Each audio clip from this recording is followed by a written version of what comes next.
Hi everyone. All right, so this video is going to cover the first of a few of the contexts of racial discrimination as it occurs in the United States. The focus will be on obviously contemporary conditions, but not surprisingly, that will also require us to do a little bit of digging into history and looking a little bit into the background of some of these things. Um, so let's start with sort of the context of micro interactions, the things that are happening kind of on a day-to-day basis in interpersonal interactions, both with other members of the broader public and representatives of institutions or organizations. And talk about how the lives of racial and ethnic minority groups are kind of impacted by this. So, as I've noted a couple of different times over the course of the semester, racial discrimination at the individual level remains present in the United States. It has, I think, arguably gotten better. The environment has gotten better over the last half century or so. Not trying to downplay or soft pedal any of the real pressing problems that we're facing right now, but we also have to acknowledge that these things have changed over time.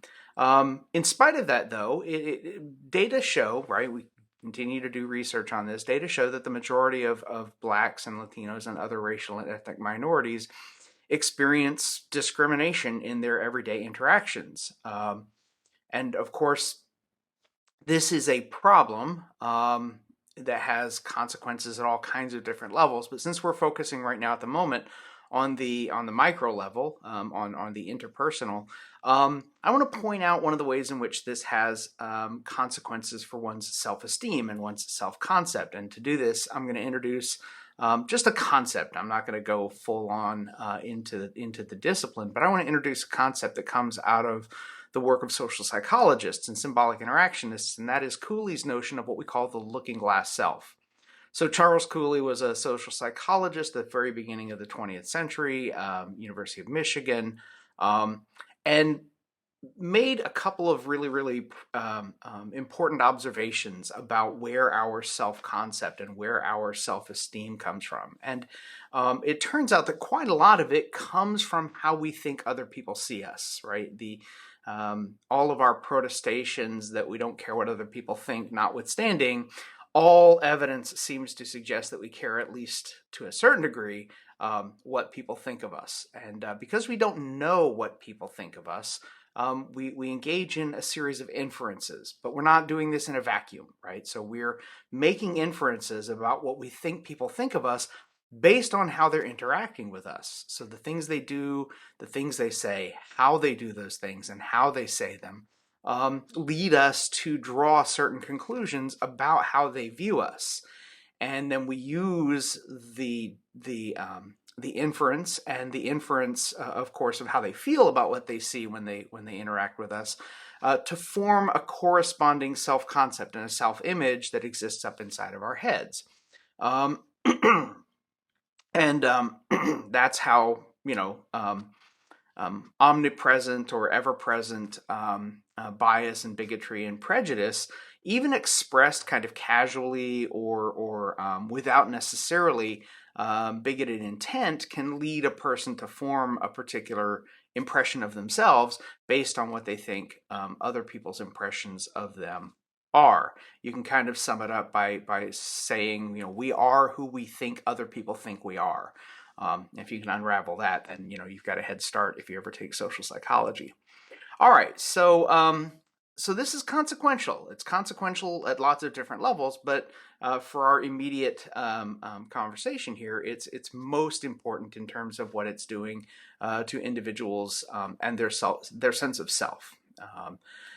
Now, these micro interactions and the expression of bias or prejudice within those interactions often takes the form of what we call microaggressions. Now, microaggressions are statements or actions or incidents that are regarded as indirect, subtle, or unintentional discrimination against members of a marginalized group.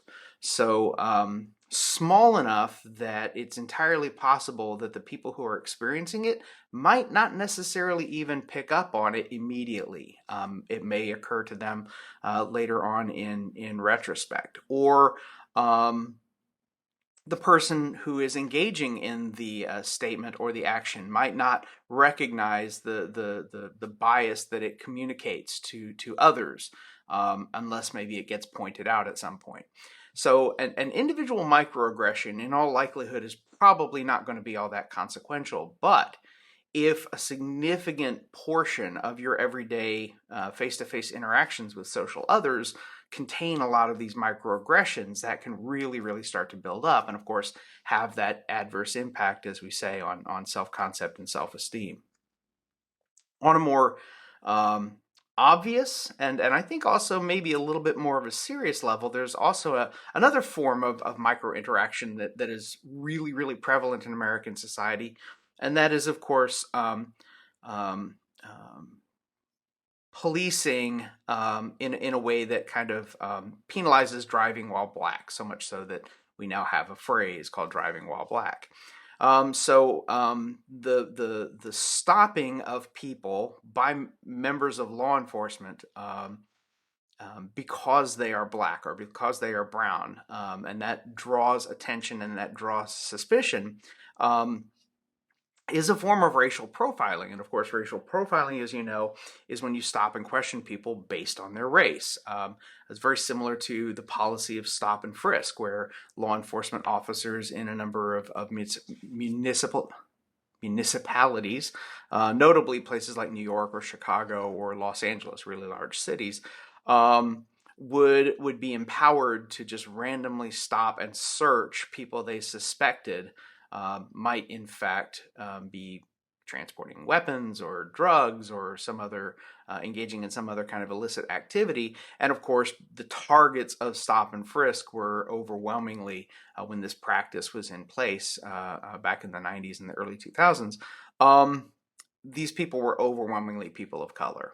Now, what happens as a result of aggressive policing of people of color, specifically in the context of traffic, driving while black, is that it contributes to a disproportionate arrest rate for nonviolent drug offenses. Right? If you stop a lot of people and randomly search their cars or randomly search their persons, you're going to recover more drugs than if you don't stop people and you don't search their persons.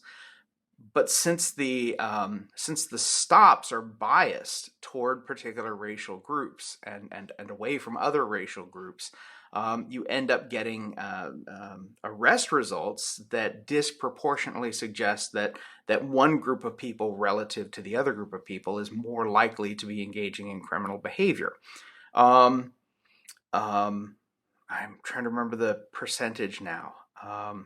It's actually quite high. There are a couple of different studies, and we will talk more about this when we get into law enforcement and bias and systemic racism that's kind of embedded in the institution of law enforcement. So maybe that's the time to kind of get into the weeds on the studies and the details. But I would like to also point out, before I kind of wrap this up, this disproportionate policing of drivers of color also plays a role in the killings by law enforcement officers, right? So since 2017, about 600 people have been killed by police during traffic stops in the United States, right? So in the last, so over the last many years now, since 2017, we've had 600 people killed by police during traffic stops. 28% of them were black, but of course, as we've pointed out before, blacks only make up 13% of the U.S. population. So if a traffic stop can escalate into a police killing, as a result of things that happen during those traffic stops, and you are more likely to be pulling over drivers of color than white drivers, then drivers of color are much more likely to be killed by police during traffic stops than white drivers. So some of the high-profile cases you probably know of: Philando Castile in Minneapolis in 2017, Dante Wright in 2021, more recently Patrick Lyoya in Grand Rapids, Michigan in 2022. Right, so these are some notable examples. The list, sadly, is quite long. And again, it's not that blacks are the only victims of police violence during traffic stops. It's because police officers are more likely to pull over drivers of color than white drivers. Then black drivers and brown drivers are more likely to get arrested, and they're more likely to get killed by law enforcement when violence becomes part of a traffic stop. All right. So, and again, that's all at the micro level. This is all at the level of interpersonal interaction, person to person, or law enforcement officer to person. But this is the stuff that's happening at the micro level. In our next couple of videos, we're going to start to look at things that are happening at the institutional level. We'll talk about housing. We'll talk about education. We'll talk about some of these other contexts in which discrimination occurs. But until then, I will just say take care, have a good one, and I'll see you next time.